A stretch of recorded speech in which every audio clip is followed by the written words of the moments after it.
say you found the 100 healthcare systems that you want to work with. As a recruiter, as a trusted talent advisor, if you work with finance specifically within healthcare, my mind says, okay, let's go talk to the hiring managers, the leadership at this healthcare system and say, what traits make up your best employees who work in the finance team? And start to uncover that, because then through you, that's the stuff that's always the hardest to find. Initiating becoming a hiring machine sequence in 3, 2, 1.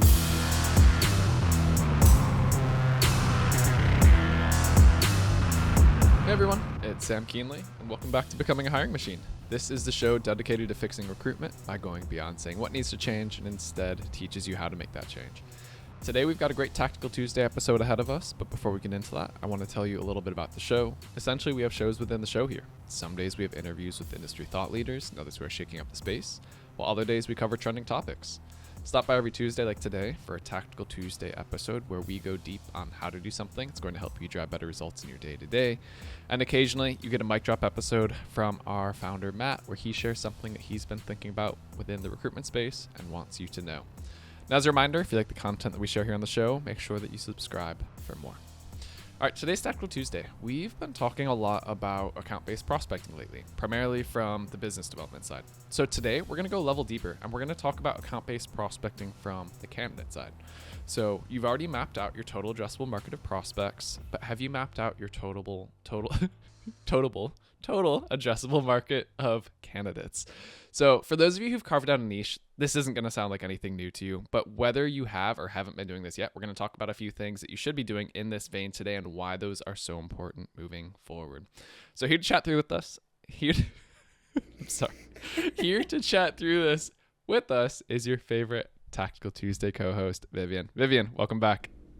Hello. A lot of tongue twisters today. All the tongue twisters, and I'm not going to edit any of this out. This is real life, people. This is what you get with us. So yeah, ABP, we're going to refer to ABP, account-based prospecting. We've been talking a lot about it lately, and I don't know, this week I've just started going down the rabbit hole of like, how does this tie in from the candidate experience? What should you be thinking about from the recruiter perspective? So yeah, you and I were messaging a little bit this morning about this, and I don't know. Do you have any initial thoughts before I get into this, or do you want me to kind of tee up one of my initial things that I spurred you with? I got you. So essentially, what we've been talking about is, the companies that are in your market, but what are the candidates that are actually in your market, or that would be really drawn to your market? So that's kind of the spin for, or the perspective on today's episode.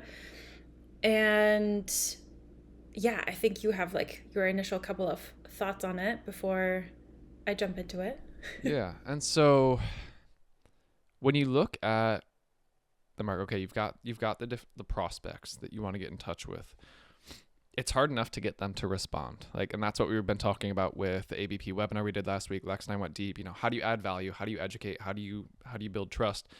Well, it's just kind of the same thing with candidates, and something you and I have talked about ad nauseum on different Tactical Tuesday episodes is like, great opportunity for you. Come join this rocket ship company. That doesn't work, right? So when you get into a true account-based prospecting strategy, the recruiters working in niches, the recruiters that are truly leveraging the recruiting CRM, they already are building out their CRM with the candidate side. They know who the best candidates are. But now that we're going this layer deeper, one of the things I've been thinking about is not just mapping out, say you work in healthcare and you place finance people within hospitals. And especially if you're in a specific region, the Southeast, for example, that's where both you and I are.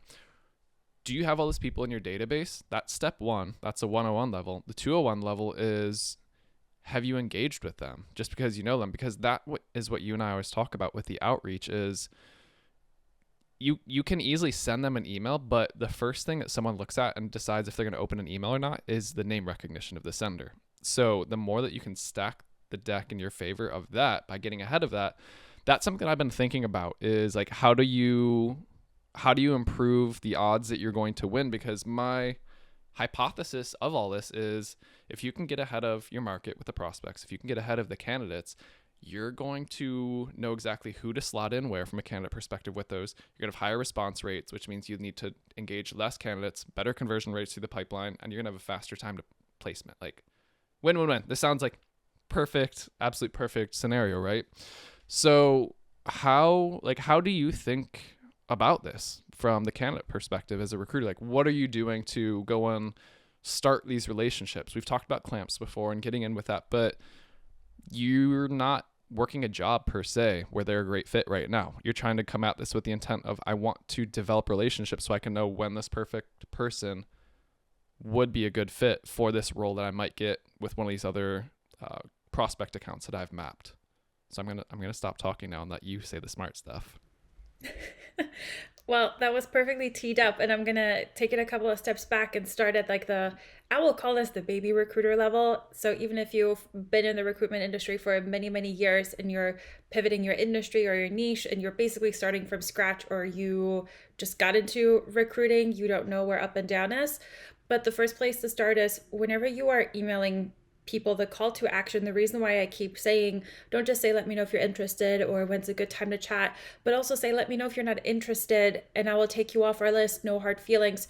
Because people that are interested in potentially talking to recruiters, they're going to say, thanks so much for reaching out. I'm not interested in this in particular, but keep me in mind for future roles, where you can then go back and say, this is my specialty. What can I keep an eye out for you so that I can reach Mm-hmm. out to you about this one? And this is where you can actually have that communication with them, that two-way communication. You can find out what are they actually looking for. And as long as you log this properly in your system where you can resurface that information when you actually need it, Mm-hmm. then you're going to be rocking and rolling. And so that way you're building those relationships. You're getting to know how candidates think. And that's ultimately where the 6 motivators, the clamps, come in. Because if you don't know what your specific market and niche are looking for, like the candidates, then you can't really present the jobs in a way that is very attractive to them. Because the problem with outreach today is that it's written in the self-interest of recruiters of like, I have this great opportunity. Your background is really attractive for me to make this commission check. And so recruiters are not saying it like that outright, but that's what it feels like to candidates. And it's not a good candidate experience. You want to, for lack of a better way of saying it, you want the candidates to feel warm and fuzzy when they're working with you, because that makes you a really good recruiter. And changing jobs is very anxiety filled and nerve wracking. There's a lot of risk associated with it. People have had bad experiences with recruiters. Unfortunately, recruiters just have a bad reputation. And this is where it gets really tricky. So you do have to go above and beyond as a recruiter, and you have to make your candidates feel warm and fuzzy. So you have to get a little bit more creative than great opportunity. I'm very impressed by your background. Mm-hmm. So with the call to action that you mentioned, yeah, a lot of people on like, even a good recruiter is not leaving it open ended. Let me know if you're not interested in this. But are you ending the emails with, whether it's the first one or maybe the second or third one a little bit later on, but this role might not be a great fit for you. I totally understand and appreciate that. I recruit within industries XYZ. I usually work with roles like yours and, in finance or at this seniority level. Are you teasing any of that out for them and then using that to get into the conversation where it's not just I'm not interested, but I'm not interested, but knowing that you work in this, that might get them to open up to say, I do want to stay in healthcare. I love these 2 hospital systems. If I could ever work there, that would be amazing. Like, how do you create that segue? This is where it's absolutely at the creative direction of each recruiter, because ultimately it has to be your voice and has to match your brand, so that when a candidate is interacting with you, the way that you wrote that particular email is not disconnected from how you are on the phone and like your overall presence, because this then causes distrust, and then candidates are going to get cold feet and kind of be like, Mm-hmm. I don't know, something feels off, and they just can't put the finger on it. So what I would recommend is do a bunch of different A/B tests, try different things out to see what actually works. Everybody has kind of like different ways of like saying things. I send my emails with sunny regards. That's an easy way to tell that I actually wrote that email. And if it's seasonal, I'll do like spooky regards or things like that. So that's something that is very me. And whenever people receive emails, they can usually tell, is this an email from Vivien versus was it something that I just kind of like whipped up or was like sent through the system or whatever, what have you. Mm-hmm. And so they're what is it going to be like for candidates to get on a phone with you between what they read on the email and the voice? And is it going to match and kind of complete the picture when they get on the phone call with you? Or is it completely disconnected? So this is where you want to A/B test, because essentially this really comes down to your own personal brand as a recruiter. So your personal brand matters because then your emails are going to get opened because you have the name recognition. So this is then stacking the deck in your favor, like you were talking about. The other piece to that is when you become like a household name for that particular niche, this is going to be really attractive for clients as well as candidates. And then you're going to start getting referrals and things like that. So this is where you have to have some kind of like personal brand and voice. And the only way to really test this out and figure out what really works well for you is test it out. And the best way to do it is through a bunch of different series of A/B testing. So for some, it's going to be really good to just do a general outreach to like the ideal candidates to say, I don't have anything right now, but I think you are a really great person. I work in your particular area.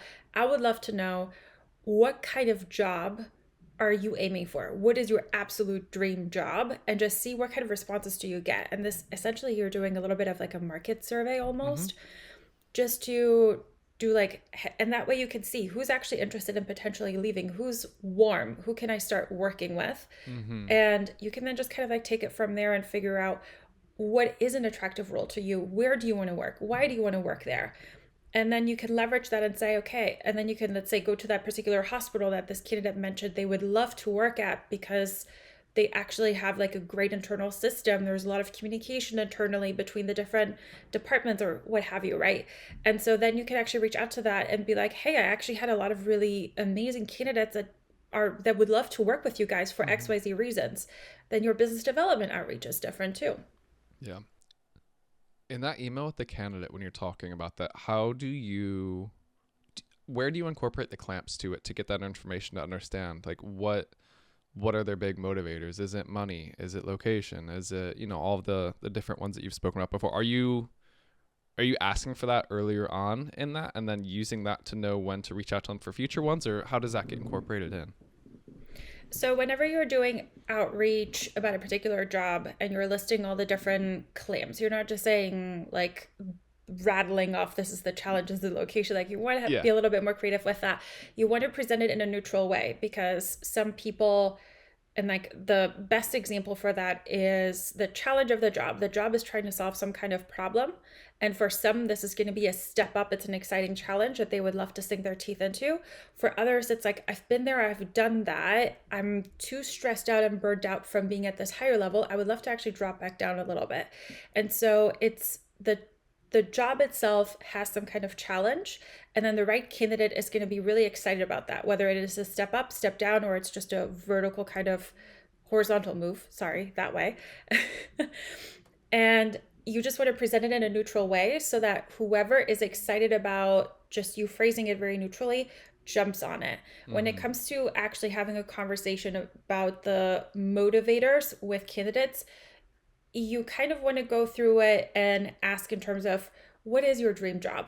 Give me like a day in the life. What kind of problems are you solving or not solving? Is it something that is like challenging to you? Are you interested in kind of like sinking your teeth into something? Or are you kind of like, I want to do something that I'm really good at and familiar with. I kind of want to get into autopilot and really thrive in being on autopilot.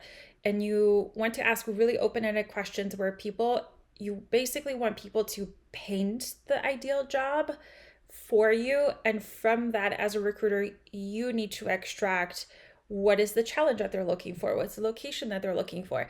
With location, you can ask outright, like, how far are you willing to commute, if at all, And so there's some things that you can extract very directly and other things that you kind of just have to indirectly extract from how they paint the perfect job. And I almost wonder, you talk about paint the picture of the perfect job. I wonder if you also ask, and the life that surrounds it, because that can get into like, do you need more money? Where is the location of it? Like, what's your, not like work-life balance, but I want to be spending time with, we've got 2 young kids type thing, and being able to, if that's important to them, you might know, okay, well, are they burned out right now having to work late hours, or they just want to continue having that lifestyle? So yeah, I like the open-endedness that you're getting to with this. And then again, that's where you're the smart recruiter that's go and infer what's important. How do you leverage this? And so tying this all back to ABP, you don't have a job for them per se. How do you think about leveraging, tagging this information that you're gaining about these candidates so you can utilize it, whether it is if you take like an MPC approach within the account-based prospecting accounts that you want to go after, if you do have an active job that you're working, like how do you organize and leverage it? The best way to do it is to have some kind of structured system. If you have like a free text system, it's going to be really hard for you to find, because with recruiters, you're moving quickly. You have to constrict yourself. You have to restrict your freedom when it comes to how crazy can you go with tags.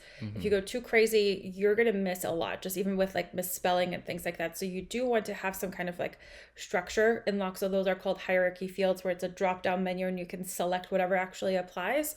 Versus free text is not going to be good, because if you have very caffeine happy fingers, you're going to mistype something. It's going to be weird. And so you kind of want to avoid that. You want to have something that is really structured, that is easy for you to refer back to. So this is where it also comes down to your industry and what you know about the industry, right? So for healthcare, are you working with nurses? How open and willing are the travel nurses actually willing to travel? What's the minimum pay that they need? And so know the basic things that will help you match the job and the info that you get about the job to those particular candidates. So with travel nurses, it's how long is the assignment? How far away is it from their home base? Do they even care if how far away it is? How long are they staying, or how short are they staying?